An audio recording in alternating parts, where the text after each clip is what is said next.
안녕하십니까, 책돌이입니다. 오늘 소개해드릴 책은 보도 셰퍼의 부의 레버리지입니다. 저자는 보도 셰퍼, 출판사는 비즈니스 부스입니다.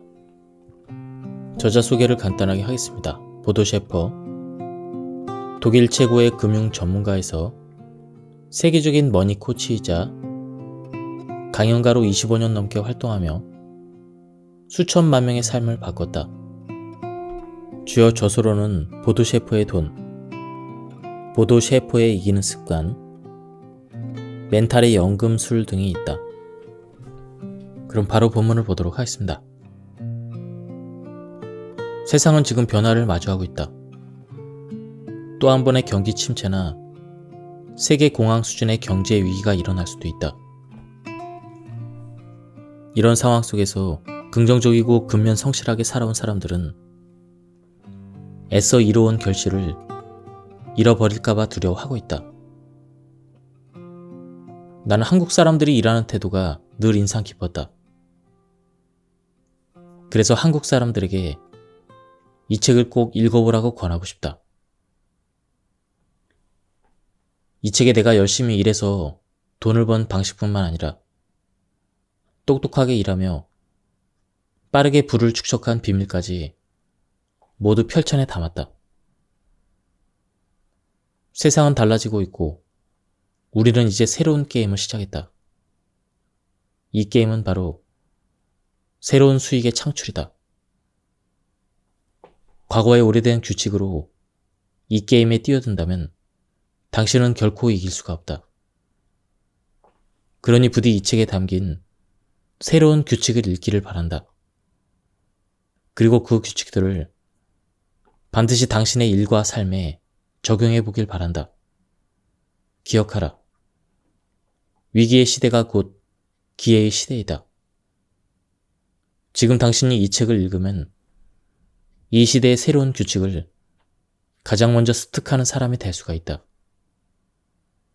그 규칙으로 누구보다 빨리 새로운 수익 게임의 승자가 될 것이다. 새로운 규칙을 제대로 따르면 수입은 거의 자동으로 늘어날 것이다. 이제 그 규칙들을 하나씩 살펴보자. 수입 일기를 준비하라. 돈 버는 법에 대한 마음에 드는 규칙을 발견할 때마다 일기장에 기록해서 자신만의 규칙들을 완성한다. 각 규칙으로 자신이 펼칠 수 있는 가능성이 무엇인지 곰곰이 생각해본다. 머릿속에 떠오르는 돈 버는 아이디어를 전부 기록한다. 자신의 아이디어에 대해서 창의적인 사람들과 의견을 교환해본다. 가장 중요한 규칙을 요약해서 일기장에 기록한다. 별로 의미가 없는 일처럼 보이더라도 매우 중요한 과정이다. 객관적인 규칙은 당신의 정신적인 자산이 될 것이다. 규칙 1. 일회성이 아닌 다회성의 수입이 필요하다. 어느 날 코치가 내게 물었다. 당신은 일한 것에 대한 보수를 몇 번이나 받았습니까? 이 질문에는 새로운 규칙 중 가장 중요한 내용이 숨어 있다. 코치의 질문은 당신의 노동에 대한 보수가 단 한 번의 일회성 지급으로 끝나지 않도록 하라는 의미다. 직장인으로 고용되면 시간당 임금을 받는다. 즉 자신이 일한 시간만큼 돈을 받는 것이다. 대부분의 프리랜서에게 적용되는 규칙도 동일하다. 프리랜서도 자신이 일한 만큼 돈을 받는다. 다시 말해 일하지 않으면 수입도 없다. 사실 일회성 보수를 지급받는 근무 형태는 그리 바람직하지 않다. 이상적인 전문가, 투자자, 기업가는 완전히 다른 방식으로 일한다.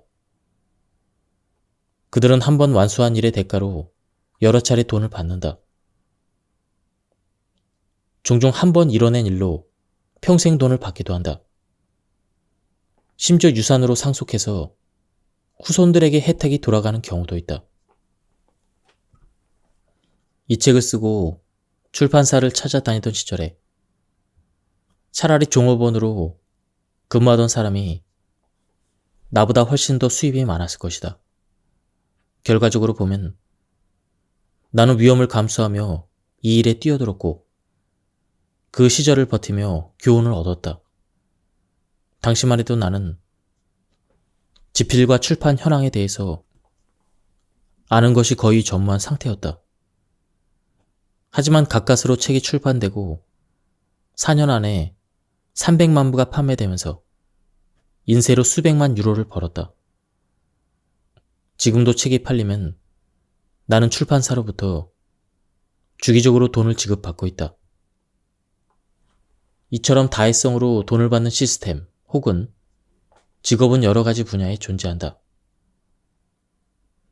예를 들면 투자금 1유로마다 수익을 반복해서 지급받는 투자자, 저작권료를 받는 작곡가, 작사가, 가수, 수수료를 기반으로 매출에 기여하는 마케팅 컨설턴트, 임대료를 받는 부동산 소유주, 특허 발명가, 러닝 개런티를 받는 영화배우, 저작권료를 받는 게임 개발자.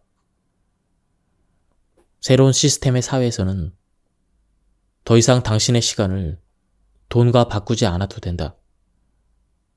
아이디어를 돈과 교환해서 시간을 투여하지 않고도 추가로 더 많은 돈을 벌 수가 있다.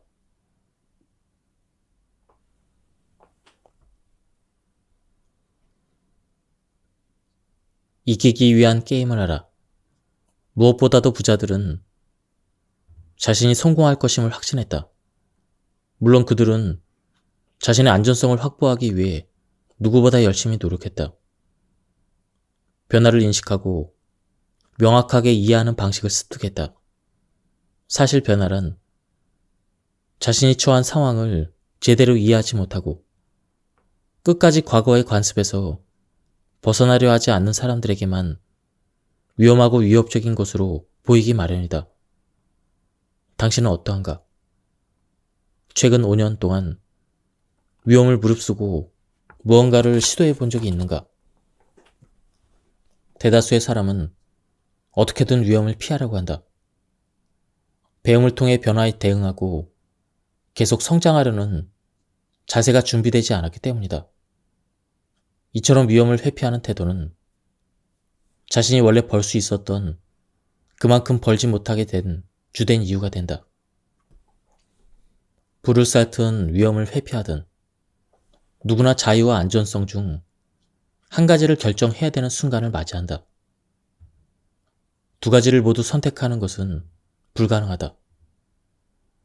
안정성을 찾는 사람은 결국 두려움을 발견한다. 세계적인 소설가 세르반테스는 두려움에 대해서 이렇게 경고했다. 두려움은 감각을 혼동시켜서 사물의 본 모습을 다른 식으로 인식하게 만든다. 안정성을 추구하는 세계는 몹시 편협하고 큰 변화를 경험할 수 없다. 때때로 사람들은 대기업 중 하나가 무너졌다는 기사를 읽으면서 자신의 철학이 입증됐다면서 만족한다. 이처럼 위험을 회피하려는 사람의 습성을 설명하는 옛 속담이 하나 있다. 거인은 종종 비틀거리고 떨어지지만 벌레는 그렇지 않다. 그들이 할 수 있는 것이라고는 땅을 파고 기는 것이 전부이기 때문이다. 이 세상에는 공짜란 존재하지 않는다. 그것은 안정 또한 마찬가지다. 안정을 취하기 위해 사람들은 삶의 질을 대가로 치른다. 안정이라는 환상을 위해 모험과 아름다움으로 가득한 흥미진진한 인생을 두려움과 불안으로 가득 찬 삶으로 바꾸려는 사람들이 너무나 많이 있다. 하지만 두려움이라는 감정은 종종 안정을 취하는 대신 자신이 누릴 수 있는 그런 좋은 것들을 포기하게 만든다. 위험을 감수하는 자세를 취하면, 다시 말해 조금씩이라도 심사숙고해서 발걸음을 내딛다 보면 생각보다 많은 것을 이룰 수가 있다. 아마 거의 모든 것을 이뤄낼 수 있을 것이다. 나아가 진정한 성공에 이르기 위해서는 커다란 도약을 감행할 용기가 필요하다. 그리고 부자가 되기 위해서는 실수를 두려워해서는 안 된다고 합니다. 오늘날 학교 성적은 실수의 횟수에 따라 정해진다. 실수가 적을수록 그만큼 성적도 좋다. 하지만 이미 오래전부터 새로운 규칙이 적용되고 있다. 사회 우등생의 세계에서는 누구나 살아가면서 항상 실수를 저지른다는 것을 잘 알고 있다. 실수를 피하려고만 하면 자신이 살아갈 세계는 문자 그대로 점점 더 좁아지기 마련이다. 영국의 수상이었던 윈스턴 처칠은 말했다. 성공이란 실패를 거듭해도 열의를 잃지 않고 계속 나아가는 것이다. 미국과 일본은 실수에 대한 평가 방식이 확연히 다르다. 일본에서 파산은 끔찍한 일이다. 파산의 책임을 온전히 짊어져야 되는 사람이 심지어 목숨을 끊기도 한다. 미국에서는 상반된 방식으로 파산을 다룬다. 주로 책임을 지려는 사람은 기업가의 자질을 발휘해 새로운 기회를 발견한다. 작은 차이지만 양국의 경제적 상황 차이를 보면 많은 것을 시사한다. 성공만큼 헛된 것도 없다. 정말 아무것도 배우지 못하기 때문이다. 하지만 실수는 인생을 대하는 긴장감과 진보를 가져온다. 실제로 나는 성공이 아니라 실수를 통해서 많은 것을 배웠다. 학습과 성장의 길은 항상 실수에서 시작된다. 무언가를 배우려면 실험하고 실수할 용기를 갖고 있어야 한다. 이를테면 회계사나 의사 같은 직업은 가급적 업무를 완벽하게 수행해야 하고 실수하지 말아야 한다는 강박적인 면을 가지고 있다. 그 직업들은 높은 수입을 벌 수 있게 해주는 새로운 규칙에 자동으로 위배된다. 실수는 미래를 미리 보여주는 거울과도 같다. 실수를 거듭해서 미래를 채무로 채울지, 실수를 만회해서 투자로 만들지는 자신에게 달려있다.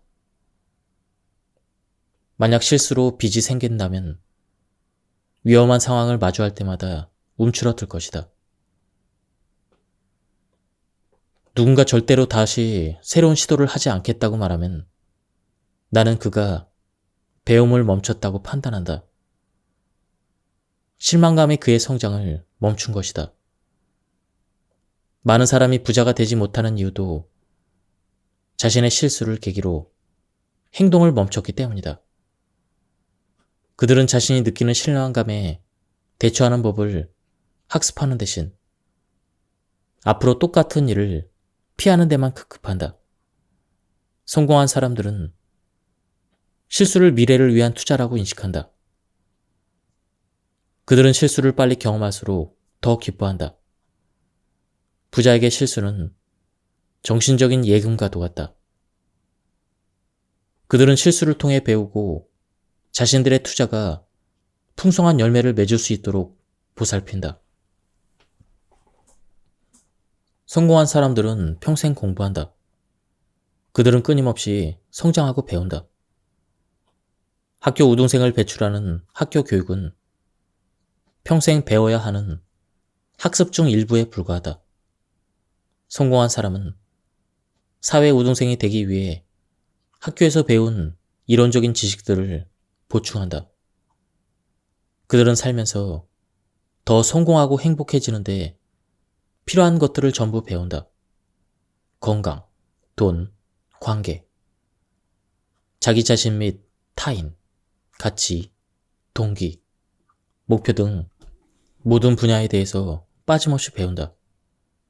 또 자신보다 먼저 성공한 사람의 사례를 보면서 배운다. 시간이 흐를수록 자신이 알고 있는 지식의 일부가 빠르게 과거의 산물이 되어버릴 것이다. 그러므로 절대 배움을 멈춰서는 안 된다. 모든 것을 알고 난 후에도 배움을 이어나가는 것이 무엇보다 중요하다. 새로운 시대에는 마음가짐, 위험 감수와 더불어 학습이 핵심 주제가 될 것이다. 노동과 학습은 서로 떼려야 뗄 수 없는 하나로 융합돼 버렸다. 계속 배우지 않고서는 오늘날 그 누구도 절대 성공할 수 없다. 수입을 풍족하게 만들기에 앞서 정보를 풍족하게 갖고 있어야 한다. 만약 배우는 재미까지 더한다면 그만큼 더 성공하게 될 것이다. 따라서 사회가 학습에 대한 다른 관점을 갖도록 노력해야 한다. 무언가를 배울 수 있다는 것 자체가 선물이다. 자신이 관심을 갖는 분야를 학습한다면 말로 다 설명할 수 없는 재미도 얻을 수가 있다. 무엇보다 일은 즐거워야 하며 일종의 게임이어야 한다. 또한 우리가 정말로 좋아하는 일을 할 때, 자신의 열정을 충족시켜주는 일을 할 때, 비로소 맡은 일을 제대로 해낼 수 있고 제 능력을 발휘할 수가 있다. 일은 곧 우리가 좋아하는 놀이나 취미처럼 큰 재미를 느낄 수 있어야 한다. 마음에 내키지 않는 일을 억지로 하며 시간을 허비하기에는 인생은 너무 짧다. 절대로 돈을 벌기 위한 목적만으로 일하지 마라. 돈이 일의 목적이 되면 당신은 자신이 벌 수 있는 만큼도 벌지 못할 것이다. 이를 통해 얻는 결과도 당신이 누릴 수 있는 삶의 질에 부합하지 않는다. 내 주장에 거부감을 느끼는 사람들이 많이 있다.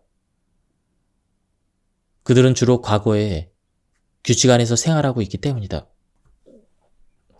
물론 그들의 입장을 충분히 이해한다. 하지만 만약 내가 제안하는 새로운 규칙이 옳다면 어떻게 해야 할까? 도대체 언제까지 자신이 만족하지도 않는 일을 매일 하며 살 것인가?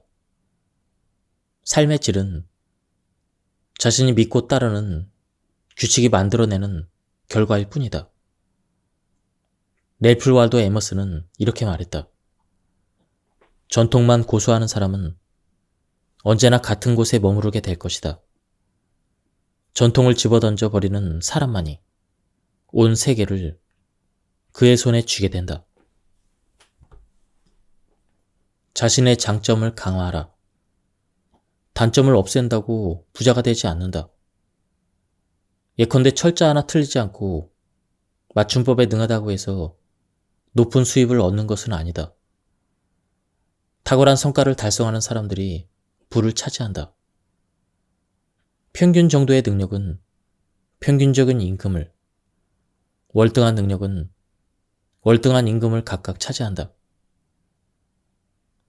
단순히 단점만 해소한다면 최고의 성과를 달성하기 위해 자신만의 장점을 강화하는 데 소홀하다면 대부분 평균 수준에서 벗어나지 못한다.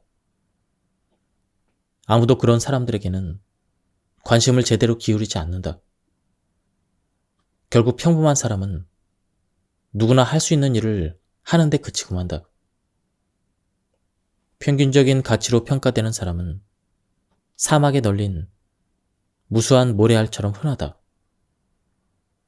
애석하게도 너무나 많은 사람이 자신의 단점을 없애는 데만 치중할 뿐 정작 자신의 장점을 보살피는 일을 등한시한다. 종종 나는 이런 질문을 받았다. 셰퍼씨, 생각해보면 제게는 딱히 아무런 장점도 없는 것 같습니다. 제가 가진 장점을 어떻게 확인하죠? 자신의 장점은 원래 눈에 잘 띄지 않는다.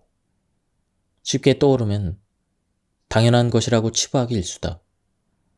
반면 무언가 제대로 작동하지 않을 때는 비상하게 문제점을 알아차린다. 원래 실수와 단점일수록 눈에 더 잘 보이는 법이다. 그건 비극의 시작이다. 대부분의 사람은 자신의 단점을 쉽게 인식하고서는 어떻게든 단점을 해소하려고 시도한다. 정작 자신을 부자로 만들어줄 장점은 제대로 신경 쓰지 않는다. 따라서 자신의 장점이 무엇인지 인식하는 과정은 매우 중요하다. 만약 당신이 느끼는 인생의 플로우 상태와 열정에 대해서 탐구해 본다면 명확한 해답을 찾게 될 것이다. 설령 아직까지 단 한 번도 그런 경험이 없다고 해도 말이다. 아인슈타인은 모든 아이에게는 천재가 숨어 있다라고 강조했다. 나 또한 그 말에 동의한다. 당신을 비롯해 모든 사람은 특별하고 제대로 꽃 피워야 할 재능을 적어도 하나쯤은 가지고 있다. 25년간 기자로 활동했던 사라 벤 브레스낙은 이렇게 말했다. 대부분의 사람은 자신을 예술가로 보는 것을 불편해합니다. 하지만 우리 모두가 예술가입니다. 우리는 날마다 마주하는 선택으로 자신만의 독창적인 예술 작품을 완성할 수가 있습니다. 그 누구도 만들어낼 수 없는 자신만의 무언가를 말입니다. 유명인사와 천재들의 무능력을 늘어놓는 이야기들은 극도로 따분하게 느껴진다. 아무리 위대한 사람도 한계를 겪는다는 사실은 솔직히 비밀도 아니다. 그들은 그저 특정한 한 가지 일을 남들보다 잘하는 것 뿐이다. 그런 사람일수록 성격이 괴팍해서 실제로는 사회생활에 잘 어울리지 못하는 경우가 종종 있다. 하지만 누구도 신경 쓰지 않는다. 약점이라는 요소는 특출한 강점 옆에서 무용지물이 돼버린다. 사람들은 베토벤이나 모차르트 같은 거장의 음악을 감상하면서 작곡가의 약점을 떠올리지 않는다. 그저 음악 자체를 즐길 뿐이다. 천재들은 자신들의 음악으로 세상을 풍부하게 만들었다. 온전히 그들의 강점이 일궈낸 결과이다. 그들에게 약점이 좀 있다고 해서 내 기쁨이 사라지지 않는다. 큰 성과를 목표로 한다면 자신의 강점을 면밀히 파악해야 하고 오롯이 그 부분에 집중해야 한다. 설령 그 대가로 커다란 약점을 감수해야만 하더라도 말이다. 만약 성과를 넘어 인생의 행복을 얻고자 한다면 당신의 발목을 붙잡는 약점을 해소할 해결책을 찾거나 당신의 강점으로 바꿔놓아야 한다. 일하고 배우고 포지셔닝 하는 것이 전부 하나이다. 과거에는 시간당 임금이라는 개념이 유효했지만 오늘날에는 정말 시대에 뒤떨어지는 개념이다. 꼭 필요한 경우를 제외하면 정말 아무것도 하고 싶지 않게 만든다. 어떻게든 업무 시간이 끝날 때까지 업무를 하지 않고 질질 끌게 만들어서 일에 대한 열정도 확연히 식어버린다. 결국 업무를 처리할 수 있는 단 한 번의 기회를 놓쳐버리기도 한다. 시간당 임금이라는 개념에 매몰되면 최대한 적게 일하고 최대한 많이 벌기라는 함정에 빠져버리기 쉬워진다. 하지만 새로운 시대에는 업무 시간을 다음과 같이 이상적으로 배분해야 한다. 여기서 강조하는 시간은 업무 시간에 해당할 뿐 여가 시간과는 관계가 없다. 첫 번째, 일상 업무를 위한 시간. 두 번째, 학습 시간. 세 번째, 전문가로 포지셔닝 하는 시간. 강연에서 근무 시간에 이상적인 모델을 소개하다 보면 사람들이 뭔가를 깨달았다는 표정을 짓는 것을 종종 목격한다. 물론 일자리를 단순히 생계 수단으로만 정의해서는 안 된다. 일에도 언제나 학습 요소와 미래 요소가 포함되어 있어야 한다. 자신의 미래를 준비하지 않는 사람, 또 적극적으로 미래를 만들어가지 않는 사람은 계속 현재를 답습하게 될 뿐이다. 그들에게서는 더 이상 발전하는 모습을 찾아볼 수 없다. 돈을 버는 데만 혈안이 돼서 미래를 디자인하는 시간에 투자를 게을리하면 안 된다. 인생은 한편의 거대한 연극과도 같다. 타인이나 주변 상황이 정해준 역할을 연기하거나 스스로 맡고자 하는 역할을 연기해야 한다. 단기적으로 생각하면 주변 상황이 정해준 역할을 맡는 쪽이 훨씬 편해 보일 수도 있다.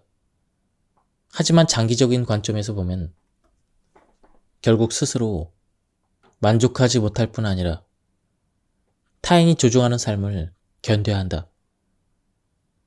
즉, 인생이라는 장기적인 문제를 해결하기 위해 단기적 해결책을 수용하는 일은 결단코 없어야 한다.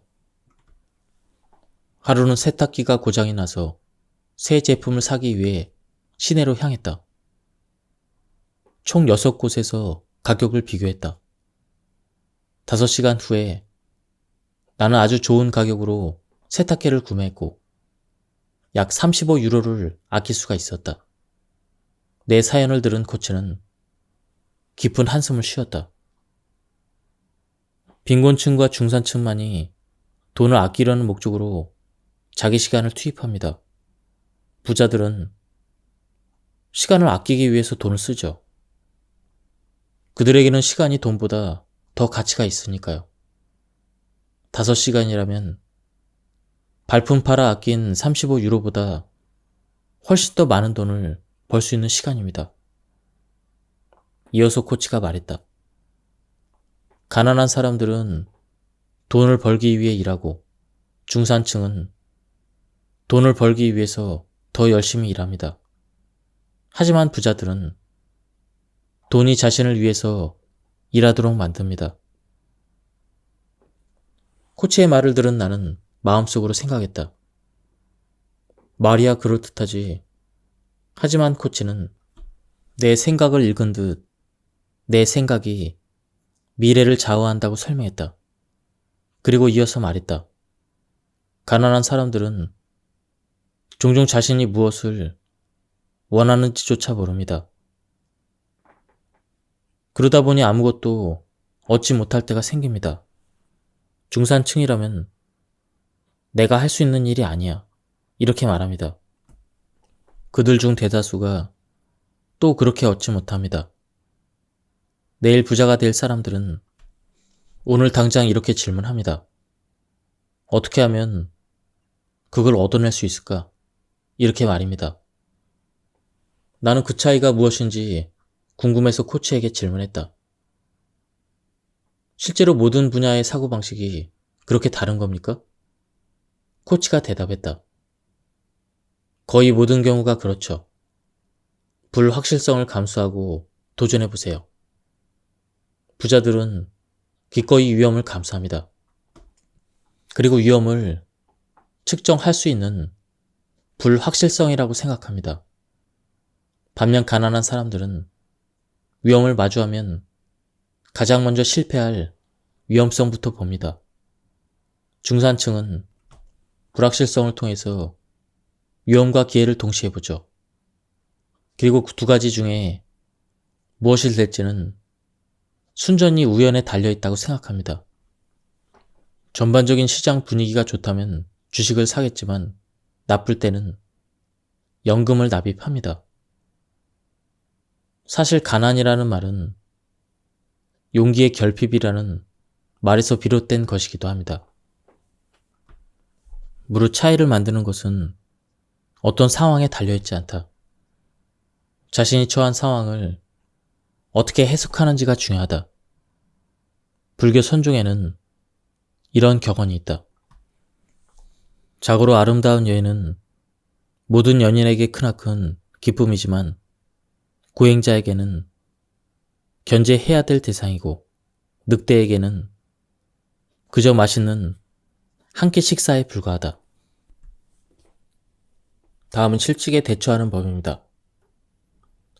곧바로 새 직장을 찾지 마라. 1주에서 3주의 시간을 가지고 실질적인 질문의 답을 찾는 데 써라. 그동안의 자신에게 의미 있는 활동과 몰입 경험이 가능한 일이 무엇인지 찾아본다. 처음 20일 동안은 어떤 경우도 단순히 돈을 벌려는 목적으로 일거리를 찾지 않도록 하라. 당신에게 짜릿한 재미를 안겨주는 일은 무엇인가? 나의 제안을 게으름을 피워도 된다는 의미로 오해하지 않기를 바란다. 만약 실직 후에 20일 안에도 만족할 만한 답이 떠오르지 않는다면 그 시점에는 새 일자리를 구해야 한다. 사실 생계를 책임져야 하는 상황은 진정한 답을 찾는데 좋은 전제 조건이 아니다. 하지만 새 직장을 구한 뒤에도 그 답을 찾는 일을 멈추지 않아야 한다. 전혀 실직하지 않은 사람처럼 행동하라. 아직 놀라기는 이르다. 아침 8시 30분부터 저녁 6시까지 일하는 것처럼 살아라. 직장을 다니며 이보다 더 오래 일하는 사람도 있겠지만 직장에서 일했던 것처럼 일해라. 그리고 아침에 출근할 때처럼 옷을 차려입어라.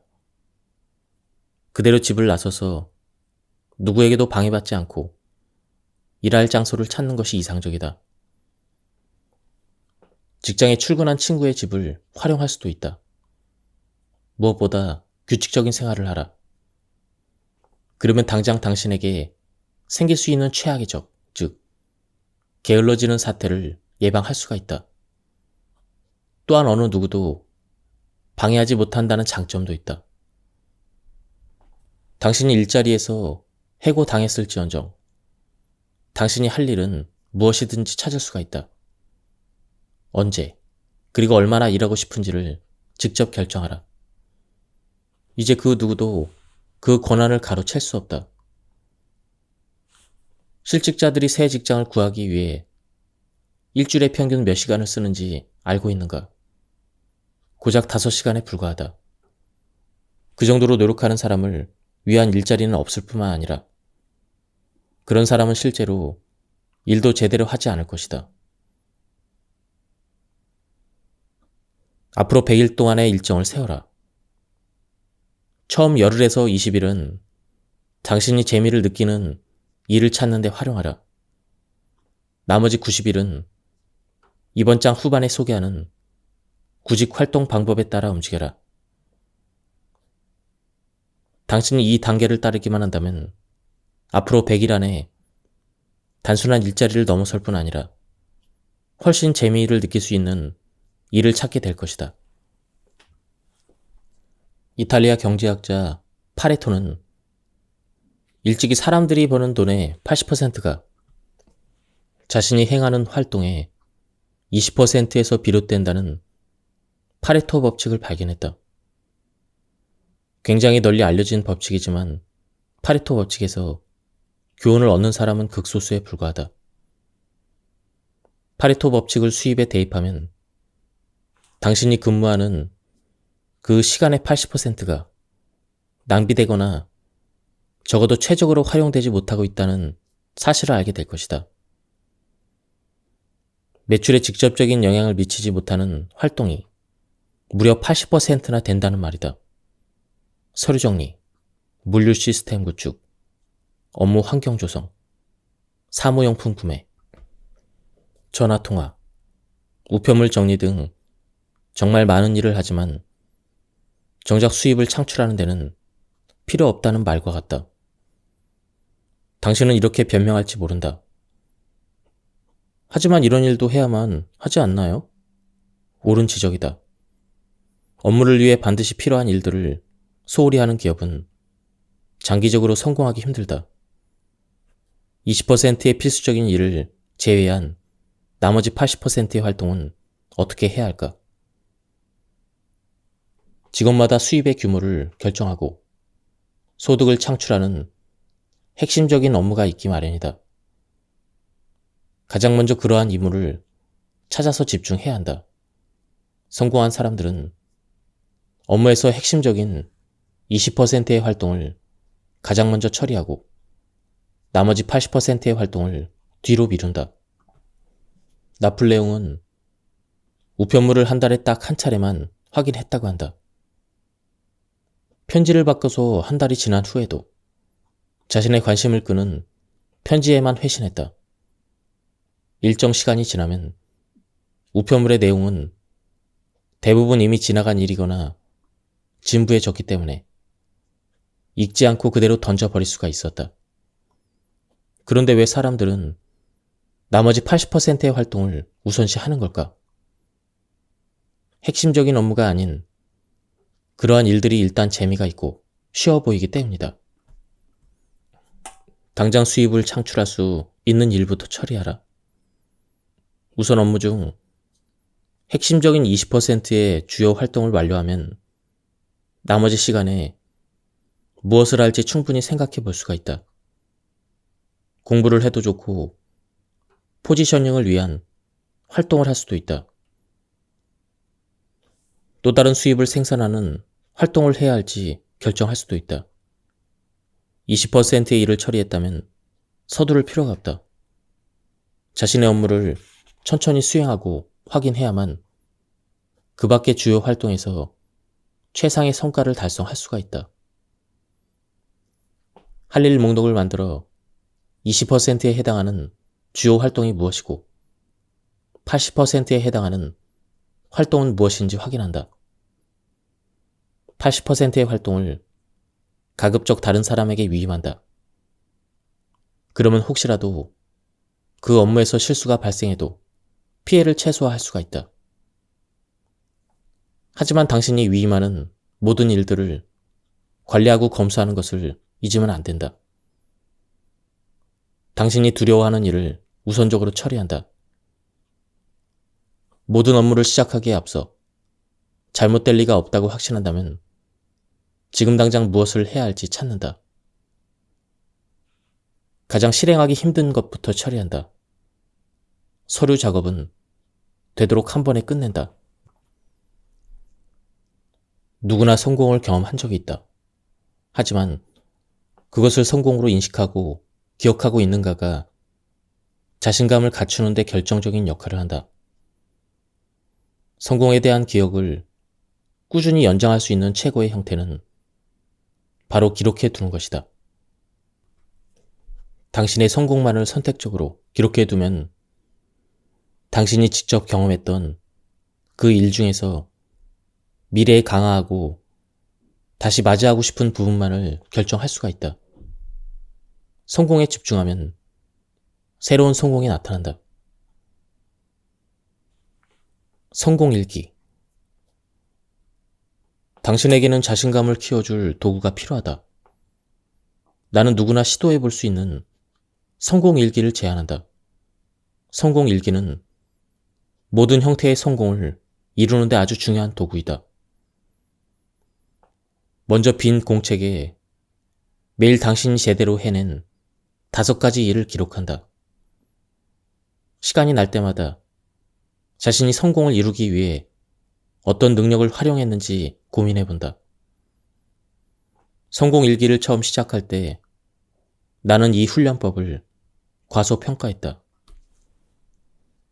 날마다 이뤄낸 5가지 성공 사례를 적는 의미를 도무지 이해할 수 없었다. 게다가 나는 절망의 심연에 빠져있는 상태였다. 무엇을 적어야 할지 아무런 내용도 머릿속에서 떠오르지 않았다. 바로 내가 겪은 것과 같은 상태를 극복하기 위한 그러한 목적에서 성공일기를 쓰는 것이다. 무엇을 써야 할지 고민하는 과정에서 당신이 관심을 두는 초점에 느리지만 확실한 변화가 생긴다. 성공 일기를 통해 당신은 자신을 성공하는 사람으로 느끼는 법을 배우게 될 것이다.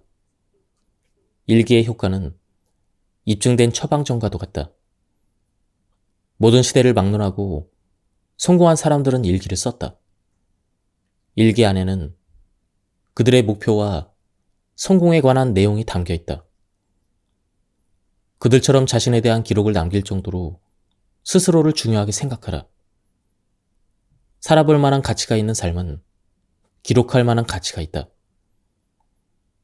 자신에 대해서 가진 생각은 언제든 자신의 얼굴에 나타나기 마련이고 행동에도 반영된다. 그러니 성공할 만한 가치가 있다고 생각되는 사람들과 그들이 겪은 그러한 상황들을 항상 당신의 삶으로 끌어들여라. 당신의 수입도 예외가 아니다. 당신은 자신이 높은 임금을 받을 만한 가치가 있다고 믿는 만큼 돈을 벌게 될 것이다. 이번 장의 내용들을 교훈을 삼아서 만약에 일을 한다면 불과 11개월 안에 수입이 확실히 20% 이상 늘어날 것이다. 이쯤에서 나는 당신에게 간곡히 부탁하고자 한다. 매일 당신이 잘 해낸 5가지 일을 기록하라. 전혀 도움이 되지 않을 것 같다는 생각이 들어도 무조건 그렇게 하라.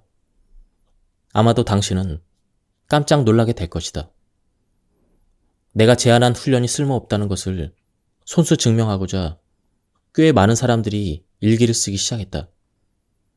하지만 언제나 성공 일기는 효과를 발휘했다. 성공 일기로 지속적으로 자신감을 키워라. 불확실성을 감수할지 여부는 당신의 자신감이 결정한다. 일기를 기록하는 동안 당신은 자신의 장점에 집중하는 법을 배울 수가 있다. 인생의 모든 영역에서 경험한 성공을 기록한다. 소소한 성공도 기록한다. 작은 성공의 구조는 커다란 성공의 구조와 매우 유사하다. 일정 시간이 흐르면 성공으로 기록할 내용을 온종일 떠올릴 수가 있다. 당신의 자신감이 소득을 결정한다. 사람들은 종종 다음 단계로 나아가지 못하는 이유를 자신이 나태하거나 배가 불러서라고 생각한다. 나태함은 핑계일 뿐이다. 가장 큰 문제는 스스로 자신의 성공을 믿지 못한다는 것이다. 자신이 어떤 결과를 얻을지는 기대가 결정한다. 자신의 기대가 얼마나 클지 결정하는 것은 바로 자신감이다. 공개적으로 반박하지 않는다. 당신은 완전히 부당한 이유로 사장에게 질책을 당한 경험이 있는가? 그런 때일수록 공중의 덫에 빠지지 않도록 주의해야 한다. 우선 스스로 이렇게 질문하라. 내가 원하는 것은 공정함인가? 아니면 성공인가? 당신에게 모든 것을 감수하라는 조언을 하려는 것이 아니다. 오히려 정반대이다. 하지만 현명하게 대처해야 한다. 사장이 부당한 질책을 쏟아낸다면 분명 다른 무언가에 화가 났을 가능성이 크다. 지금 눈앞에서 화를 내고 있는 상대방에게 따지러 든다면 분노만 키울 뿐이다. 차라리 그럴 때는 침묵을 선택하는 편이 현명하다. 어떤 경우에도 다른 사람들 앞에서 사장의 발언에 반박하지 말아야 한다. 그 대신 몇 시간이 지난 뒤에 사장을 찾아가 당신이 잘못을 초래한 원인이 아님을 증명한다. 이때 최대한 사실에 근거해서 설명을 하고 감정적으로 빠지지 않도록 주의해야 한다. 그러면 당신은 2가지를 얻을 수가 있다. 첫째, 당신은 사장이 느끼는 감정의 희생양이 아니라는 점을 확인시킬 수가 있다. 그럼으로써 다음번에 똑같은 상황이 벌어지면 사장은 더 조심해야 한다고 생각할 것이다.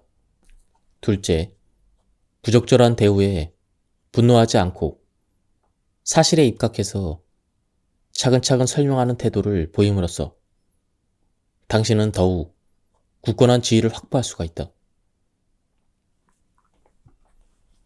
지금까지 이 책에 대한 리뷰를 모두 마쳤습니다.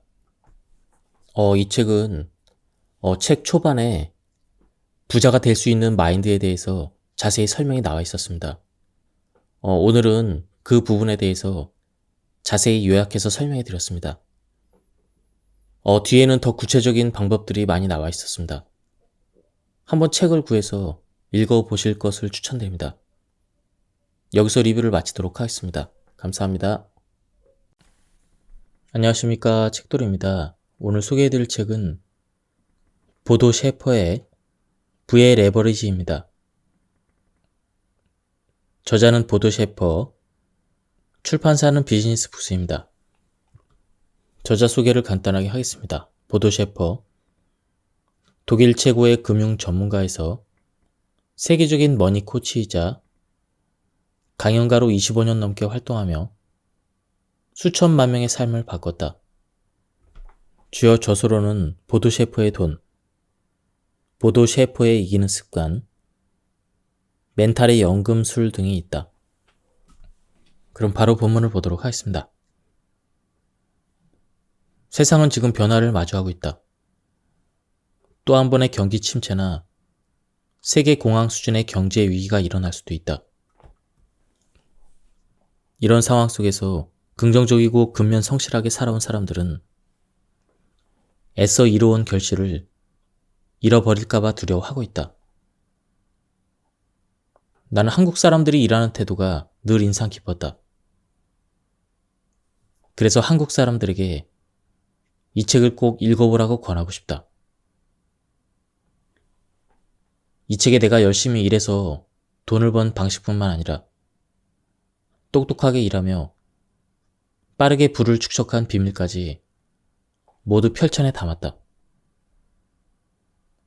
세상은 달라지고 있고 우리는 이제 새로운 게임을 시작했다. 이 게임은 바로 새로운 수익의 창출이다. 과거의 오래된 규칙으로 이 게임에 뛰어든다면 당신은 결코 이길 수가 없다. 그러니 부디 이 책에 담긴 새로운 규칙을 읽기를 바란다. 그리고 그 규칙들을 반드시 당신의 일과 삶에 적용해 보길 바란다. 기억하라. 위기의 시대가 곧 기회의 시대이다. 지금 당신이 이 책을 읽으면 이 시대의 새로운 규칙을 가장 먼저 습득하는 사람이 될 수가 있다. 그 규칙으로 누구보다 빨리 새로운 수익 게임의 승자가 될 것이다. 새로운 규칙을 제대로 따르면 수입은 거의 자동으로 늘어날 것이다. 이제 그 규칙들을 하나씩 살펴보자. 수입 일기를 준비하라. 돈 버는 법에 대한 마음에 드는 규칙을 발견할 때마다 일기장에 기록해서 자신만의 규칙들을 완성한다. 각 규칙으로 자신이 펼칠 수 있는 가능성이 무엇인지 곰곰이 생각해본다. 머릿속에 떠오르는 돈 버는 아이디어를 전부 기록한다. 자신의 아이디어에 대해서 창의적인 사람들과 의견을 교환해본다. 가장 중요한 규칙을 요약해서 일기장에 기록한다. 별로 의미가 없는 일처럼 보이더라도 매우 중요한 과정이다. 객관적인 규칙은 당신의 정신적인 자산이 될 것이다. 규칙 1. 일회성이 아닌 다회성의 수입이 필요하다. 어느 날 코치가 내게 물었다. 당신은 일한 것에 대한 보수를 몇 번이나 받았습니까? 이 질문에는 새로운 규칙 중 가장 중요한 내용이 숨어 있다.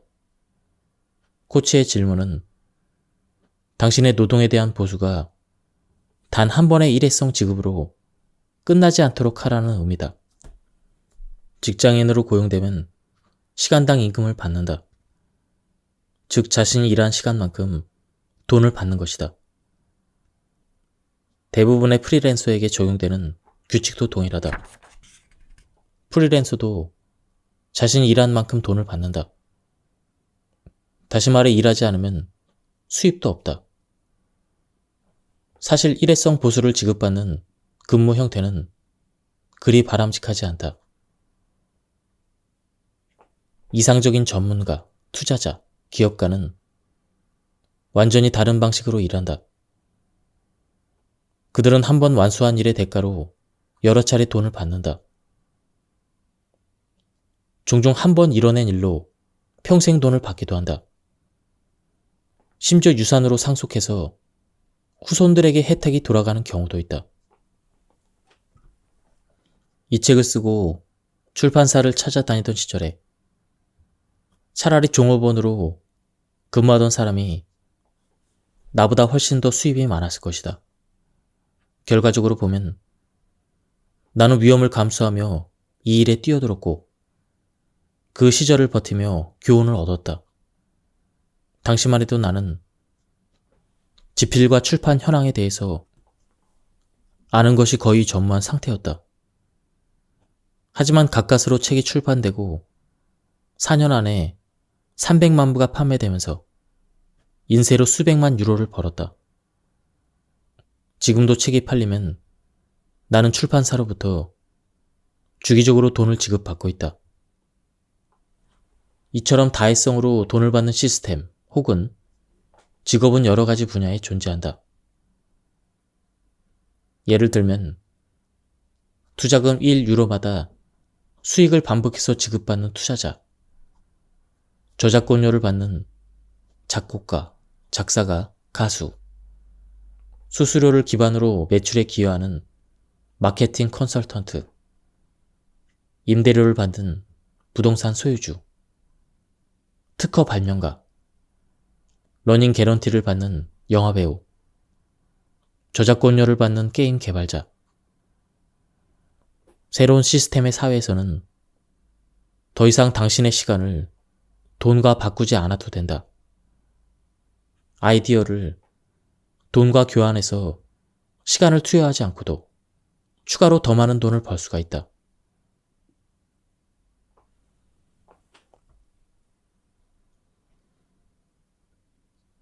이기기 위한 게임을 하라. 무엇보다도 부자들은 자신이 성공할 것임을 확신했다. 물론 그들은 자신의 안전성을 확보하기 위해 누구보다 열심히 노력했다. 변화를 인식하고 명확하게 이해하는 방식을 습득했다.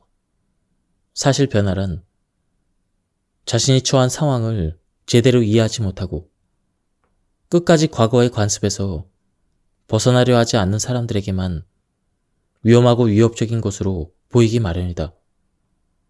당신은 어떠한가? 최근 5년 동안 위험을 무릅쓰고 무언가를 시도해 본 적이 있는가?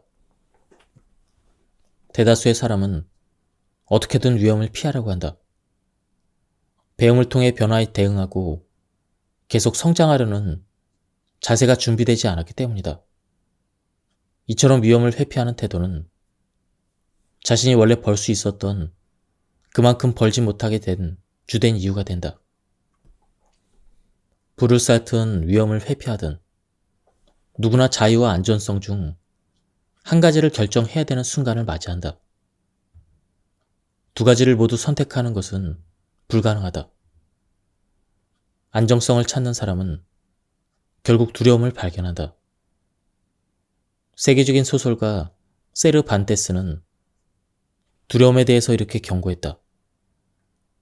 두려움은 감각을 혼동시켜서 사물의 본 모습을 다른 식으로 인식하게 만든다. 안정성을 추구하는 세계는 몹시 편협하고 큰 변화를 경험할 수 없다.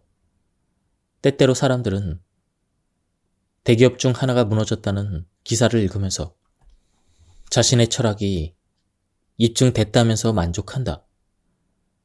이처럼 위험을 회피하려는 사람의 습성을 설명하는 옛 속담이 하나 있다.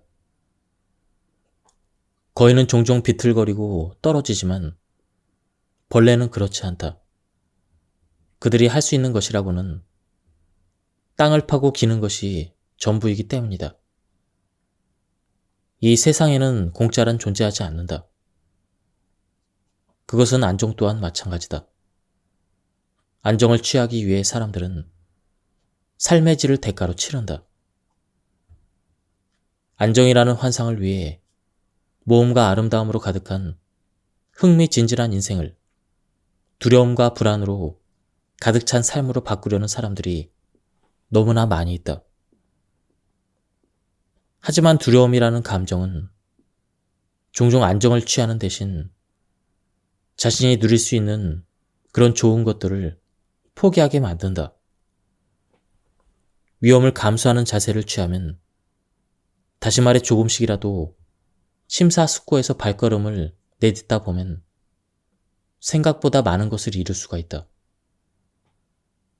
아마 거의 모든 것을 이뤄낼 수 있을 것이다.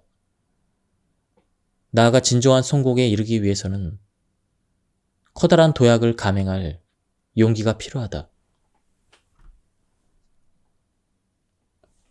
그리고 부자가 되기 위해서는 실수를 두려워해서는 안 된다고 합니다. 오늘날 학교 성적은 실수의 횟수에 따라 정해진다. 실수가 적을수록 그만큼 성적도 좋다. 하지만 이미 오래전부터 새로운 규칙이 적용되고 있다. 사회 우등생의 세계에서는 누구나 살아가면서 항상 실수를 저지른다는 것을 잘 알고 있다.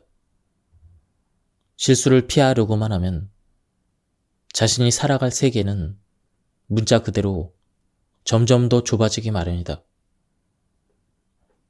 영국의 수상이었던 윈스턴 처칠은 말했다. 성공이란 실패를 거듭해도 열의를 잃지 않고 계속 나아가는 것이다. 미국과 일본은 실수에 대한 평가 방식이 확연히 다르다. 일본에서 파산은 끔찍한 일이다. 파산의 책임을 온전히 짊어져야 되는 사람이 심지어 목숨을 끊기도 한다. 미국에서는 상반된 방식으로 파산을 다룬다. 주로 책임을 지려는 사람은 기업가의 자질을 발휘해 새로운 기회를 발견한다. 작은 차이지만 양국의 경제적 상황 차이를 보면 많은 것을 시사한다. 성공만큼 헛된 것도 없다. 정말 아무것도 배우지 못하기 때문이다. 하지만 실수는 인생을 대하는 긴장감과 진보를 가져온다. 실제로 나는 성공이 아니라 실수를 통해서 많은 것을 배웠다. 학습과 성장의 길은 항상 실수에서 시작된다. 무언가를 배우려면 실험하고 실수할 용기를 갖고 있어야 한다. 이를테면 회계사나 의사 같은 직업은 가급적 업무를 완벽하게 수행해야 하고 실수하지 말아야 한다는 강박적인 면을 가지고 있다. 그 직업들은 높은 수입을 벌 수 있게 해주는 새로운 규칙에 자동으로 위배된다. 실수는 미래를 미리 보여주는 거울과도 같다. 실수를 거듭해서 미래를 채무로 채울지, 실수를 만회해서 투자로 만들지는 자신에게 달려있다. 만약 실수로 빚이 생긴다면 위험한 상황을 마주할 때마다 움츠러들 것이다. 누군가 절대로 다시 새로운 시도를 하지 않겠다고 말하면 나는 그가 배움을 멈췄다고 판단한다. 실망감이 그의 성장을 멈춘 것이다. 많은 사람이 부자가 되지 못하는 이유도 자신의 실수를 계기로 행동을 멈췄기 때문이다.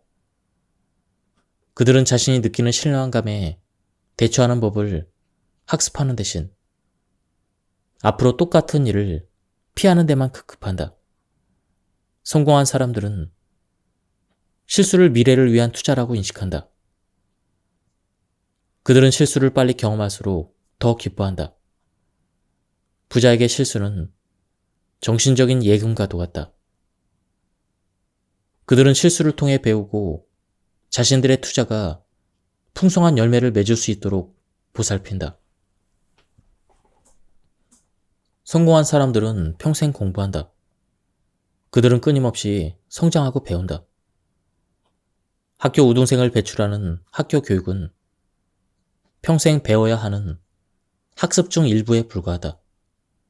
성공한 사람은 사회 우등생이 되기 위해 학교에서 배운 이론적인 지식들을 보충한다. 그들은 살면서 더 성공하고 행복해지는데 필요한 것들을 전부 배운다. 건강, 돈, 관계, 자기 자신 및 타인, 가치, 동기, 목표 등 모든 분야에 대해서 빠짐없이 배운다. 또 자신보다 먼저 성공한 사람의 사례를 보면서 배운다. 시간이 흐를수록 자신이 알고 있는 지식의 일부가 빠르게 과거의 산물이 되어버릴 것이다. 그러므로 절대 배움을 멈춰서는 안 된다. 모든 것을 알고 난 후에도 배움을 이어나가는 것이 무엇보다 중요하다. 새로운 시대에는 마음가짐, 위험 감수와 더불어 학습이 핵심 주제가 될 것이다. 노동과 학습은 서로 떼려야 뗄 수 없는 하나로 융합돼 버렸다. 계속 배우지 않고서는 오늘날 그 누구도 절대 성공할 수 없다. 수입을 풍족하게 만들기에 앞서 정보를 풍족하게 갖고 있어야 한다. 만약 배우는 재미까지 더한다면 그만큼 더 성공하게 될 것이다. 따라서 사회가 학습에 대한 다른 관점을 갖도록 노력해야 한다. 무언가를 배울 수 있다는 것 자체가 선물이다. 자신이 관심을 갖는 분야를 학습한다면 말로 다 설명할 수 없는 재미도 얻을 수가 있다. 무엇보다 일은 즐거워야 하며 일종의 게임이어야 한다. 또한 우리가 정말로 좋아하는 일을 할 때, 자신의 열정을 충족시켜주는 일을 할 때, 비로소 맡은 일을 제대로 해낼 수 있고 제 능력을 발휘할 수가 있다. 일은 곧 우리가 좋아하는 놀이나 취미처럼 큰 재미를 느낄 수 있어야 한다. 마음에 내키지 않는 일을 억지로 하며 시간을 허비하기에는 인생은 너무 짧다. 절대로 돈을 벌기 위한 목적만으로 일하지 마라.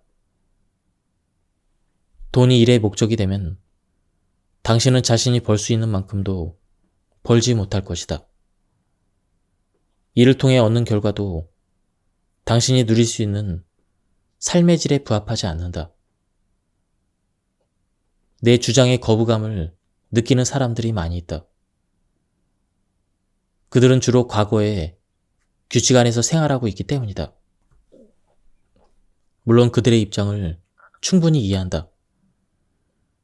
하지만 만약 내가 제안하는 새로운 규칙이 옳다면 어떻게 해야 할까?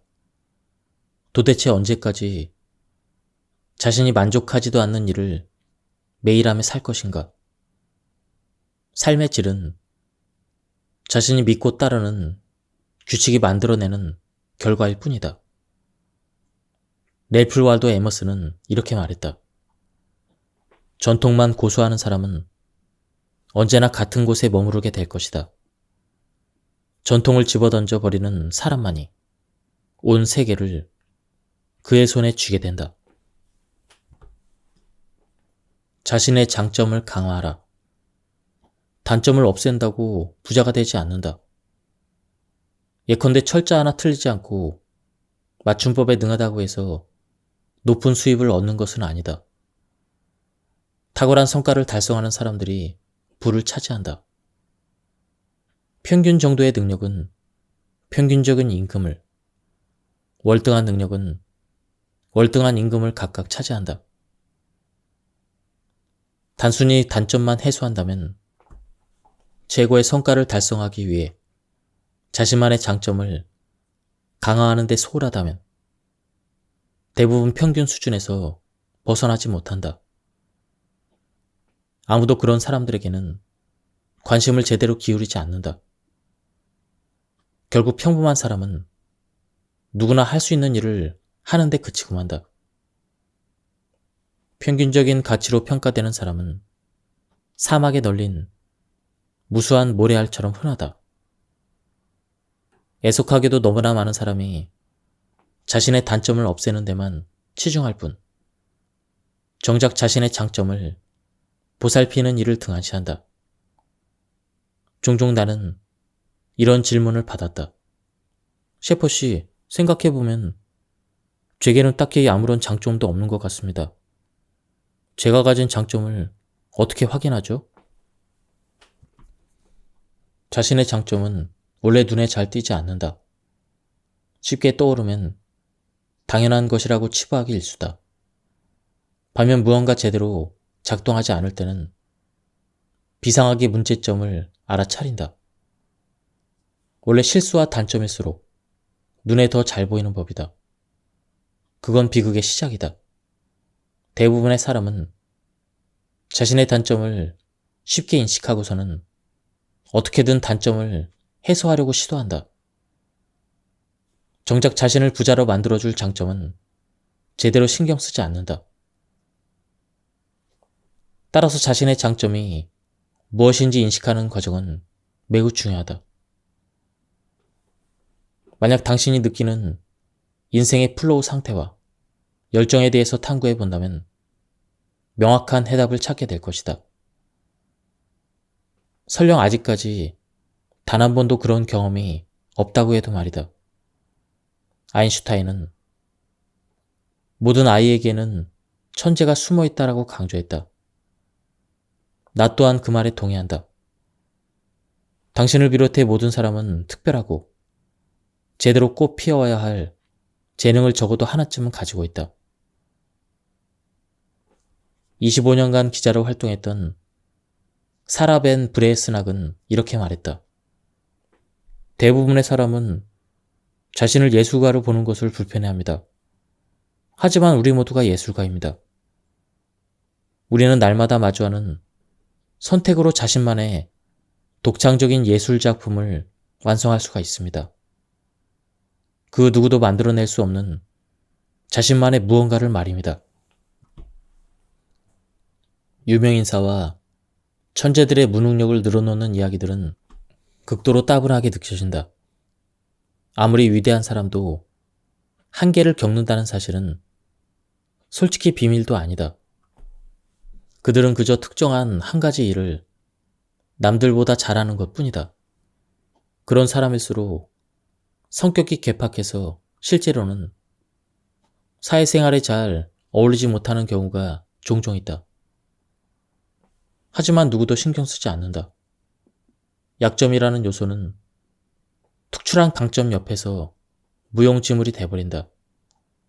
사람들은 베토벤이나 모차르트 같은 거장의 음악을 감상하면서 작곡가의 약점을 떠올리지 않는다. 그저 음악 자체를 즐길 뿐이다. 천재들은 자신들의 음악으로 세상을 풍부하게 만들었다. 온전히 그들의 강점이 일궈낸 결과이다. 그들에게 약점이 좀 있다고 해서 내 기쁨이 사라지지 않는다.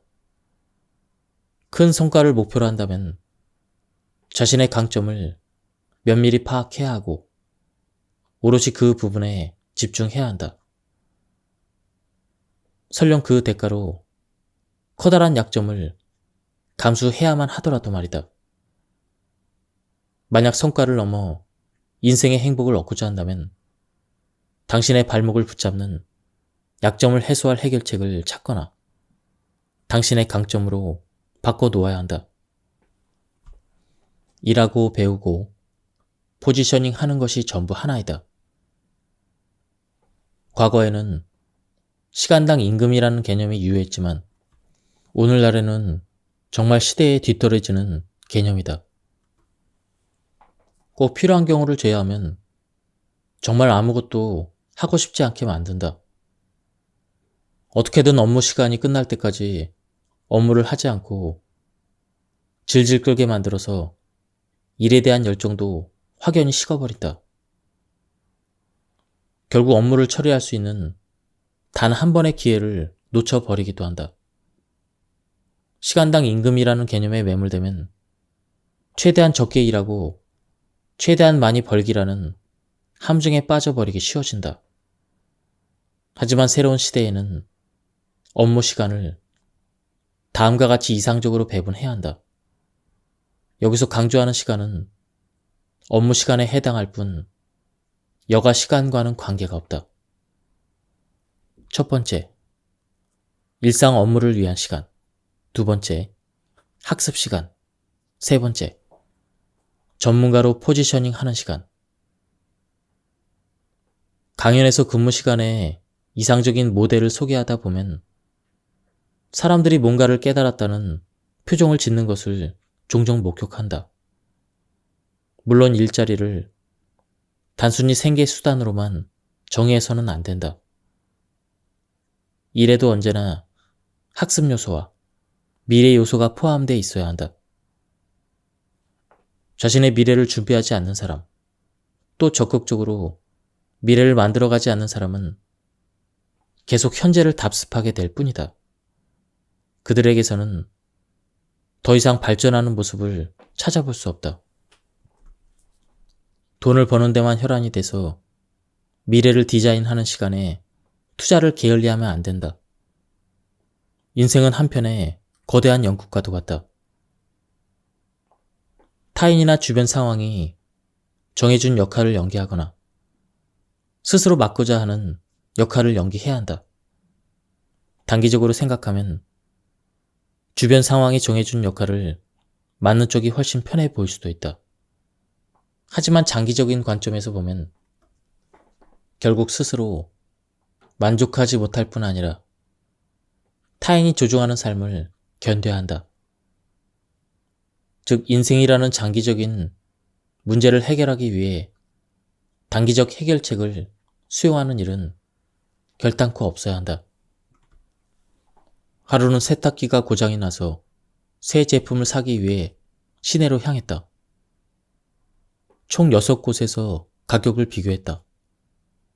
5시간 후에 나는 아주 좋은 가격으로 세탁기를 구매했고 약 35유로를 아낄 수가 있었다. 내 사연을 들은 코치는 깊은 한숨을 쉬었다. 빈곤층과 중산층만이 돈을 아끼려는 목적으로 자기 시간을 투입합니다. 부자들은 시간을 아끼기 위해서 돈을 쓰죠. 그들에게는 시간이 돈보다 더 가치가 있으니까요. 5시간이라면 발품 팔아 아낀 35유로보다 훨씬 더 많은 돈을 벌 수 있는 시간입니다. 이어서 코치가 말했다. 가난한 사람들은 돈을 벌기 위해 일하고 중산층은 돈을 벌기 위해서 더 열심히 일합니다. 하지만 부자들은 돈이 자신을 위해서 일하도록 만듭니다. 코치의 말을 들은 나는 마음속으로 생각했다. 말이야 그럴듯하지. 하지만 코치는 내 생각을 읽은 듯 내 생각이 미래를 좌우한다고 설명했다. 그리고 이어서 말했다. 가난한 사람들은 종종 자신이 무엇을 원하는지조차 모릅니다. 그러다 보니 아무것도 얻지 못할 때가 생깁니다. 중산층이라면 내가 할 수 있는 일이 아니야. 이렇게 말합니다. 그들 중 대다수가 또 그렇게 얻지 못합니다. 내일 부자가 될 사람들은 오늘 당장 이렇게 질문합니다. 어떻게 하면 그걸 얻어낼 수 있을까? 이렇게 말입니다. 나는 그 차이가 무엇인지 궁금해서 코치에게 질문했다. 실제로 모든 분야의 사고방식이 그렇게 다른 겁니까? 코치가 대답했다. 거의 모든 경우가 그렇죠. 불확실성을 감수하고 도전해보세요. 부자들은 기꺼이 위험을 감수합니다. 그리고 위험을 측정할 수 있는 불확실성이라고 생각합니다. 반면 가난한 사람들은 위험을 마주하면 가장 먼저 실패할 위험성부터 봅니다. 중산층은 불확실성을 통해서 위험과 기회를 동시에 보죠. 그리고 그 두 가지 중에 무엇이 될지는 순전히 우연에 달려있다고 생각합니다. 전반적인 시장 분위기가 좋다면 주식을 사겠지만 나쁠 때는 연금을 납입합니다. 사실 가난이라는 말은 용기의 결핍이라는 말에서 비롯된 것이기도 합니다. 무릇 차이를 만드는 것은 어떤 상황에 달려있지 않다. 자신이 처한 상황을 어떻게 해석하는지가 중요하다. 불교 선종에는 이런 격언이 있다. 자고로 아름다운 여인은 모든 연인에게 크나큰 기쁨이지만 고행자에게는 견제해야 될 대상이고 늑대에게는 그저 맛있는 한 끼 식사에 불과하다. 다음은 실직에 대처하는 법입니다. 곧바로 새 직장을 찾지 마라. 1주에서 3주의 시간을 가지고 실질적인 질문의 답을 찾는 데 써라. 그동안의 자신에게 의미 있는 활동과 몰입 경험이 가능한 일이 무엇인지 찾아본다. 처음 20일 동안은 어떤 경우도 단순히 돈을 벌려는 목적으로 일거리를 찾지 않도록 하라. 당신에게 짜릿한 재미를 안겨주는 일은 무엇인가? 나의 제안을 게으름을 피워도 된다는 의미로 오해하지 않기를 바란다. 만약 실직 후에 20일 안에도 만족할 만한 답이 떠오르지 않는다면 그 시점에는 새 일자리를 구해야 한다. 사실 생계를 책임져야 하는 상황은 진정한 답을 찾는데 좋은 전제 조건이 아니다. 하지만 새 직장을 구한 뒤에도 그 답을 찾는 일을 멈추지 않아야 한다. 전혀 실직하지 않은 사람처럼 행동하라. 아직 놀라기는 이르다. 아침 8시 30분부터 저녁 6시까지 일하는 것처럼 살아라. 직장을 다니며 이보다 더 오래 일하는 사람도 있겠지만 직장에서 일했던 것처럼 일해라. 그리고 아침에 출근할 때처럼 옷을 차려입어라. 그대로 집을 나서서 누구에게도 방해받지 않고 일할 장소를 찾는 것이 이상적이다. 직장에 출근한 친구의 집을 활용할 수도 있다.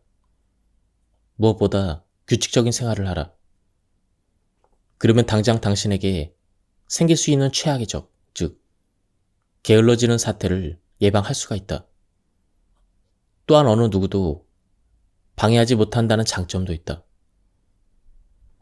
당신이 일자리에서 해고당했을지언정 당신이 할 일은 무엇이든지 찾을 수가 있다. 언제, 그리고 얼마나 일하고 싶은지를 직접 결정하라. 이제 그 누구도 그 권한을 가로챌 수 없다.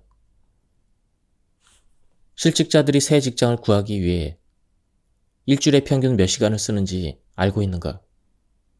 고작 5시간에 불과하다. 그 정도로 노력하는 사람을 위한 일자리는 없을 뿐만 아니라 그런 사람은 실제로 일도 제대로 하지 않을 것이다. 앞으로 100일 동안의 일정을 세워라. 처음 열흘에서 20일은 당신이 재미를 느끼는 일을 찾는 데 활용하라. 나머지 90일은 이번 장 후반에 소개하는 구직 활동 방법에 따라 움직여라. 당신이 이 단계를 따르기만 한다면 앞으로 100일 안에 단순한 일자리를 넘어설 뿐 아니라 훨씬 재미를 느낄 수 있는 일을 찾게 될 것이다. 이탈리아 경제학자 파레토는 일찍이 사람들이 버는 돈의 80%가 자신이 행하는 활동의 20%에서 비롯된다는 파레토 법칙을 발견했다.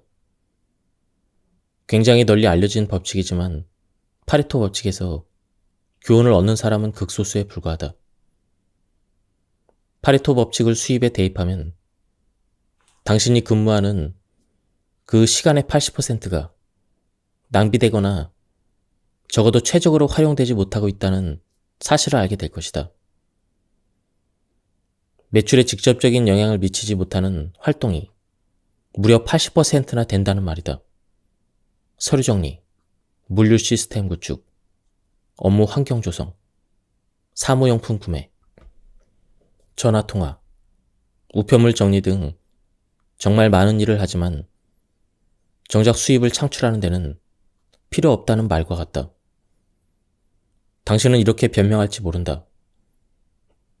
하지만 이런 일도 해야만 하지 않나요? 옳은 지적이다. 업무를 위해 반드시 필요한 일들을 소홀히 하는 기업은 장기적으로 성공하기 힘들다. 20%의 필수적인 일을 제외한 나머지 80%의 활동은 어떻게 해야 할까? 직원마다 수입의 규모를 결정하고 소득을 창출하는 핵심적인 업무가 있기 마련이다.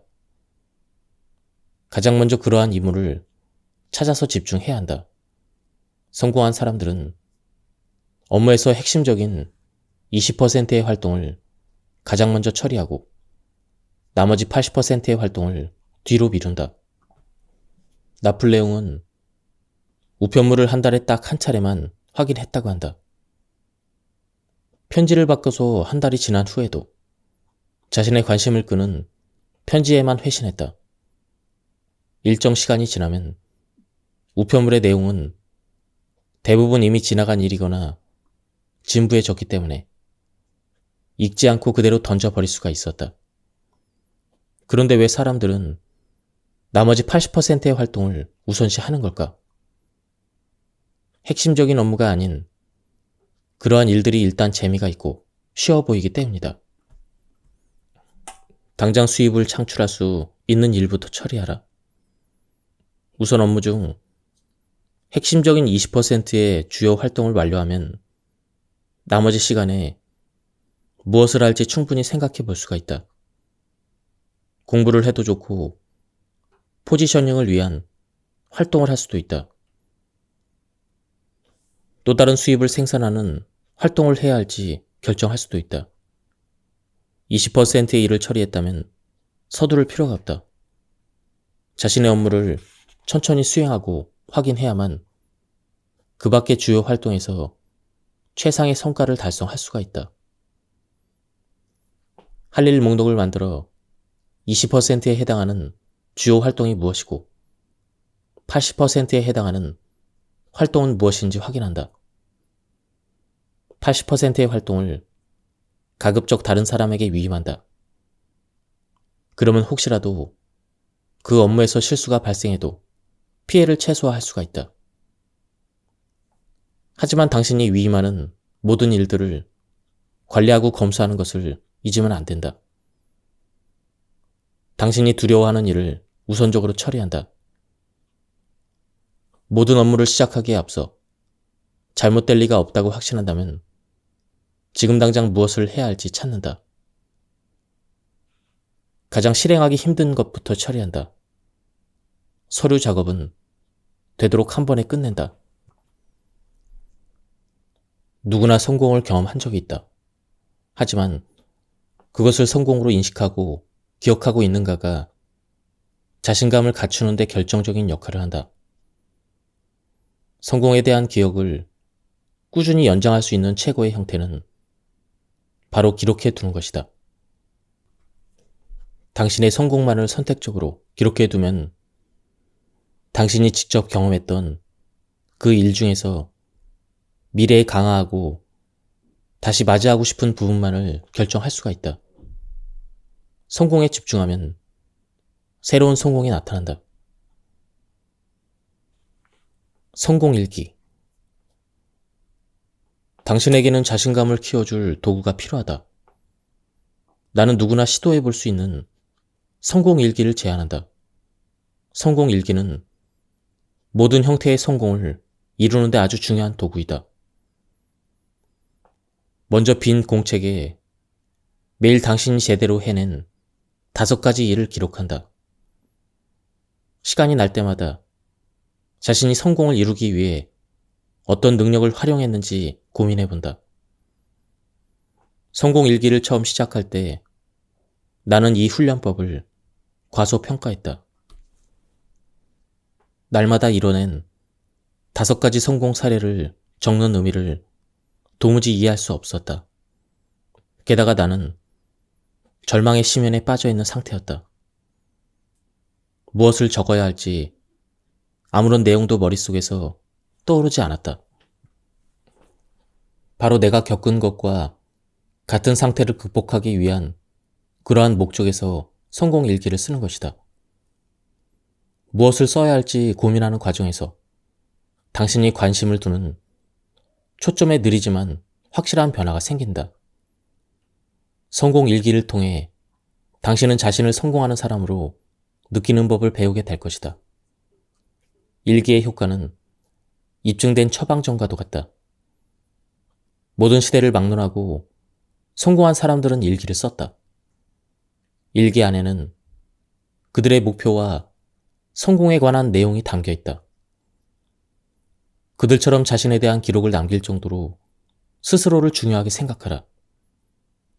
살아볼 만한 가치가 있는 삶은 기록할 만한 가치가 있다. 자신에 대해서 가진 생각은 언제든 자신의 얼굴에 나타나기 마련이고 행동에도 반영된다. 그러니 성공할 만한 가치가 있다고 생각되는 사람들과 그들이 겪은 그러한 상황들을 항상 당신의 삶으로 끌어들여라. 당신의 수입도 예외가 아니다. 당신은 자신이 높은 임금을 받을 만한 가치가 있다고 믿는 만큼 돈을 벌게 될 것이다. 이번 장의 내용들을 교훈을 삼아서 만약에 일을 한다면 불과 11개월 안에 수입이 확실히 20% 이상 늘어날 것이다. 이쯤에서 나는 당신에게 간곡히 부탁하고자 한다.